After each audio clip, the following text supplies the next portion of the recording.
ስልክ ካላችሁ እነዚህ ሶስት አፕሊኬሽኖች ሊኖራችሁ ግድ ነው።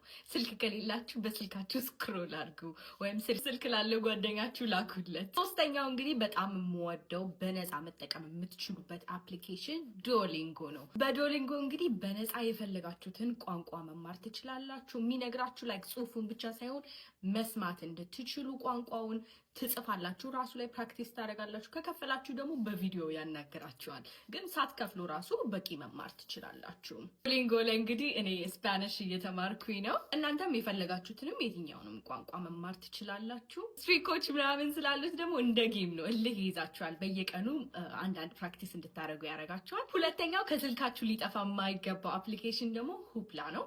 ሌሎች በጣም ብዙ አፖች አሉ በነፃ ማንበብና ኦዲዮ ቡክ ማግኘት የምትችሉባቸው።